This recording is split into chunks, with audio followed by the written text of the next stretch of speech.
Well, good evening, ladies and gents, and thank you for hanging around. I was thinking to myself, if this conference was in Australia, I'd be talking to myself and everyone else would be in the bar. So thank you for being here, Professor Gaynor. I'm sorry we haven't met yet. We've corresponded all year, and hopefully I'll get to meet you shortly when we finish this afternoon, and as well yourself, Neil. It's nice to follow a Pommy in today. I don't know if any of you are cricket fans, but we just won the Ashes, so it takes great pleasure to follow in such a wonderful person. But I am here today to talk about right-wing extremism. I know some of the presenters have touched on it, so I will take a slightly deeper dive. At the same time, I thought I'd give you a bit of an update in terms of terrorism in Australia since I took over the role in 2017. And believe it or not, we've had 63 arrests in the last 2.5 years for either those for planning terrorist events onshore and all those that are funding terrorism overseas, predominantly in the Middle East, obviously, and if not, those that we believed were involved in terrorism and we arrested them for other type of organised crimes. But I think you could probably think Australia's a long way from the Middle East and potentially from danger, but we certainly and unfortunately have our share of terrorists as well. In terms of most recent attacks, we've had 2 arrested for planning onshore attacks. Probably the most well-known one was Operation Sylves, which were 2 Lebanese-born Australians who were planning to bring down an A380 in 2017.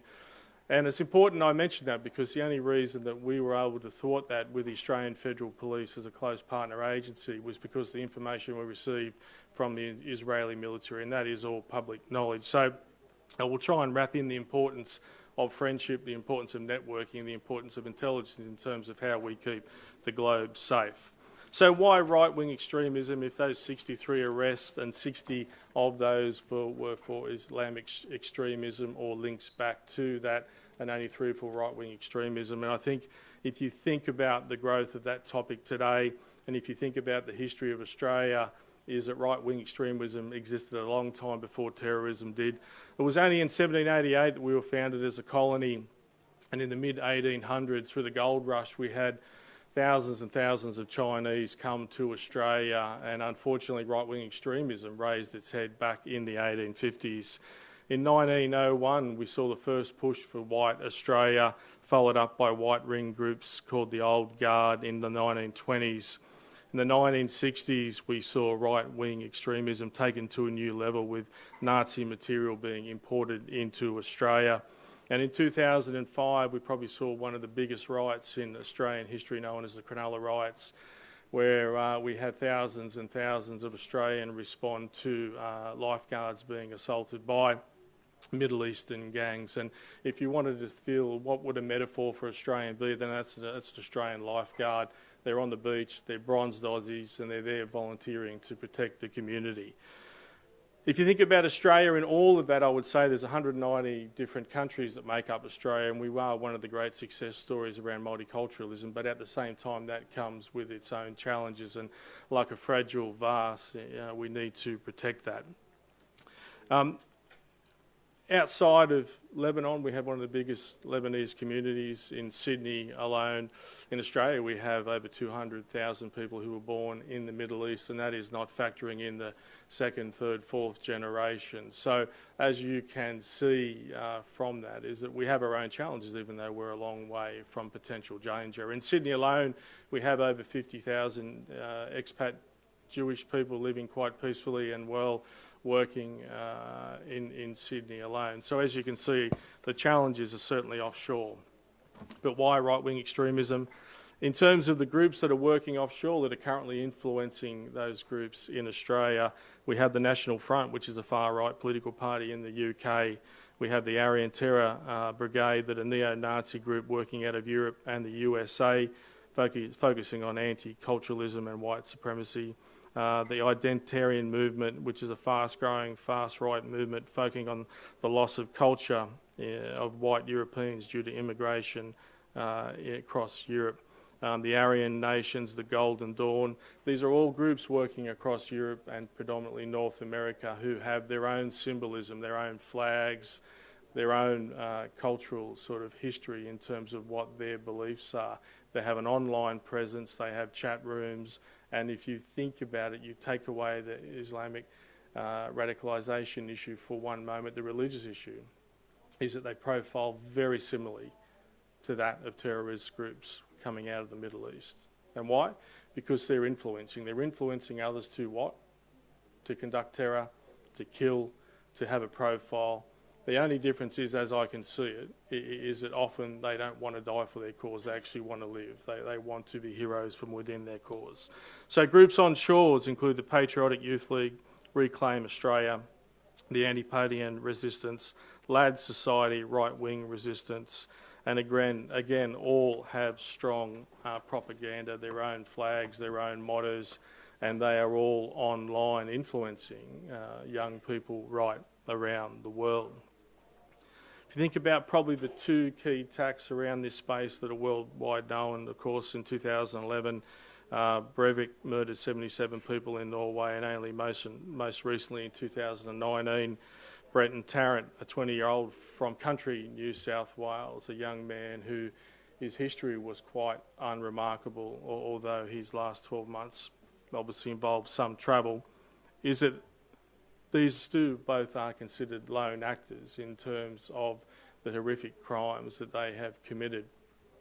And I would say the challenge to you, as the other presenters have spoken about lone actors, and someone always knew something. I think Neil spoke about that, and that is a fact in these as well, is after the fact somebody knew something, yet they were still capable of mass murder. And I think in this space, democracies, whilst we're building resilience in our communities, I think people are less and less patient with the debate around what is a terrorist incident and what is not. And I think in terms of law enforcement, we have to obviously be very careful around the language of that. And if the community feel as though that they're being terrorised by an individual, then it's important we recognise that in what is such a challenging space. So if you think about these two individuals and their profile as lone actors, I would say, and I would challenge you, is that they still followed these websites. Now, whilst they never engaged in chat themselves, they were influenced. So I think the point for me around Australian policing, around right-wing extremism, around terrorism is we also need to, I think, reframe what is a lone actor truly, and how many people wake up and are uninfluenced by what's on the internet, by what's happening on Chatter, by what's happening in the media, by what type of music they listen to, and we know music is one of the key indicators in terms of right-wing extremism. And potentially reshape our laws around this, because I think we're letting too many of these people off as lone actors when in fact they may not have been funded and they may not have had their weapons provided by an organised group. They are still nevertheless being organised by individuals who we would say have criminal intent to commit terrorist acts on our countries.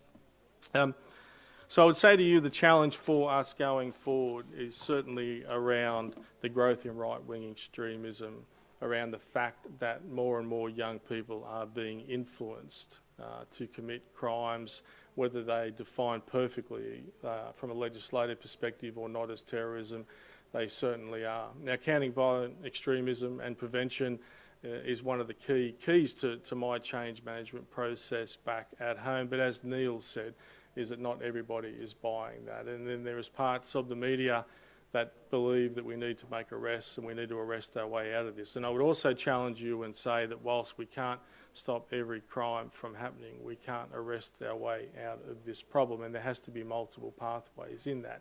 But I think one is certainly around how we better profile the lone actor. Yes, well, they used to be called lone wolves, and we changed that, so we weren't certainly making these people into heroes. But at the same time, how we balance civil liberties and civil rights. We've talked about democracy, we've talked about Israel and how it's the only true democracy in the Middle East. Most of us here today are from democracies, and there are constant challenges for us around how we balance civil liberties with public safety. That needs to continue. That needs to be a healthy discussion. But I would say to you is that the lone actors, everyone stood up and has said the most challenging aspect of terrorism at the moment, outside of prevention, is the lone actors. And yes, somebody knew something. But how do we tie these individuals back to these chat rooms, back to these influencers, where we can get some strong legal outcomes from the criminalisation of these groups. We know that from a terrorist perspective there are groups that are being tagged and outlawed, and even from a global perspective we're not all landing on the same place in relation to that.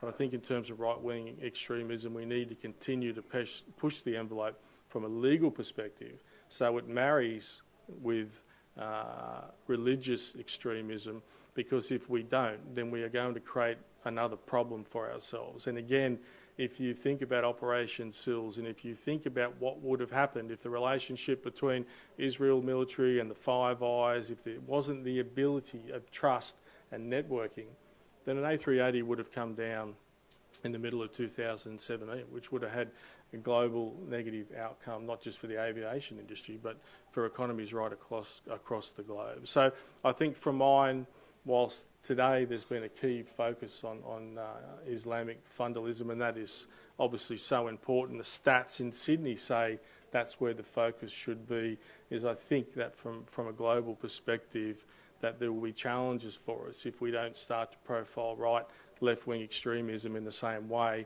And the intelligence agencies, whilst there is so much to do in the Islamic extremism space, is that for every one we miss, every piece of information we miss, there could be another mass casualty.